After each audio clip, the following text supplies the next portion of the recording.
बिस्मिल्लाहिर्रहमानिर्रहीम। Welcome to English sir हारून। बहुत से स्टूडेंट ने रिक्वेस्ट किया था कि सर सेंस और फॉर पर एक वीडियो बनाए, तो चलो आज सेंस और फॉर पर वीडियो बनाते हैं। इस वीडियो में आप सेंस और फॉर का सही इस्तेमाल भी सीखेंगे और इसके साथ साथ आप ये भी जानेंगे कि सेंस और फॉर को हम कौन से टेंस में इस्तेमाल कर सकते हैं और कौन से टेंस में हम इसको इस्तेमाल नहीं कर सकते। तो चलो वीडियो को शुरू करते हैं। सबसे पहले याद करें कि सेंस और जो फॉर है ये दोनों प्रीपोजिशन ऑफ टाइम या कंजंक्शन के तौर पर इस्तेमाल हो सकते हैं।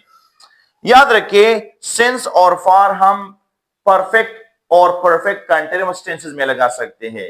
मिसाल के तौर पर आप इस तरह नहीं कह सकते कि कोई कहे I am teaching for 3 years, I am teaching continuous tense है, तो इसमें आप सेंस और फॉर का इस्तेमाल नहीं कर सकते। इसके लिए आप इस तरह कह सकते हैं I have been teaching, I have been writing और I have taught. So perfect tense या परफेक्ट कंटीन्यूअस में आप सेंस और फॉर का इस्तेमाल कर सकते हैं, चाहे प्रेजेंट परफेक्ट कंटीन्यूअस हो या पास्ट परफेक्ट कंटीन्यूअस हो या फ्यूचर परफेक्ट कंटीन्यूअस हो। दीगर टेंसेस में हम इसको इस्तेमाल नहीं करते। अब याद रखिए कि हम सिंस को क्यों लगाते हैं। हम सिंस को लगाते हैं, it shows the beginning of something. Simply आप याद करें, इट शोज द बिगिनिंग। जब भी हम सिंस लगाते हैं तो ये किसी काम के इब्तिदा को जाहिर करता है। मिसाल के तौर पर ये एक टाइमलाइन है 2010। अब यहां एक काम शुरू हुआ है और ये 2026 है, तो यहां से यहां तक जो फासला है ये ड्यूरेशन है। अब ये काम कब शुरू हुआ है, ये स्टार्टिंग पॉइंट है, तो स्टार्टिंग टाइम के लिए हम सेंस लगाते हैं। और यहां से यहां तक जो टाइम है इसको ड्यूरेशन कहा जाता है। ड्यूरेशन क्या है? जो लेंथ ऑफ टाइम है, ये जो लेंथ ऑफ टाइम है, यानी जो जमाना गुजर चुका है यहां से यहां तक, इसको हम ड्यूरेशन कहते हैं। ये जो एलिप्स टाइम है, ये जो स्पेंड टाइम है, तो इसके लिए फिर हम फॉर लगाते हैं। अब आप प्रेजेंट परफेक्ट कंटीन्यूअस में इस तरह कह सकते हैं आई हैव बीन टीचिंग, मैं टीचिंग कर रहा हूं, कब से? सिंस 2010। तो जब हम सिंस लगाते हैं तो हम इब्तिदा को जाहिर करते हैं, यानी 2010 से ये काम शुरू हुआ है।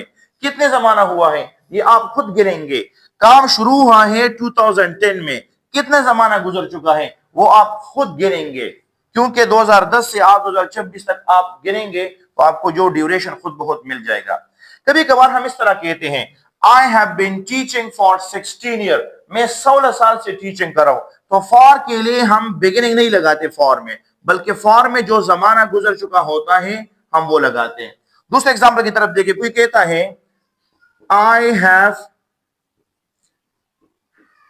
बीन वेटिंग, मैं इंतजार कर रहा हूं।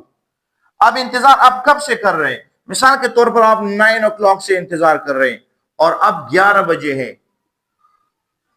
तो जब आप इब्तिदा को जाहिर करेंगे तो आप सिंस लगाएंगे। I have been waiting since 9 o'clock, I have been waiting since 9 o'clock, मैं 9 बजे से इंतजार कर रहा हूं और अब 11 बजे है, तो 9 बजे से 11 बजे तक जो स्पेंड टाइम है, जो लेंथ ऑफ टाइम है, जो ड्यूरेशन है, इसके लिए फिर आप फॉर लगाएंगे। तो आप इस तरह कहेंगे आई हैव बीन वेटिंग, मैं इंतजार कर रहा हूं, कितने वक्त से? अब हम जो स्पेंड टाइम है इसके बारे में बात करते हैं, तो यहां 2 घंटे गुजर चुके हैं, तो हम 2 आवर लगे। I have been waiting for 2 hours, I have been waiting for 2 hours। तो अब आसानी के साथ आप सीखें कि सिंस को हम बिगिनिंग के लिए लगाते हैं कि काम कब से शुरू हुआ है, और फॉर लगाते कि इस काम के जो करने पर जो जमाना और जो टाइम गुजरा है वो कितना टाइम है। तो फॉर को हम ड्यूरेशन के लिए लगाते हैं और सिंस को हम to show the beginning of an action के लिए लगाते हैं। Thank you for giving us your precious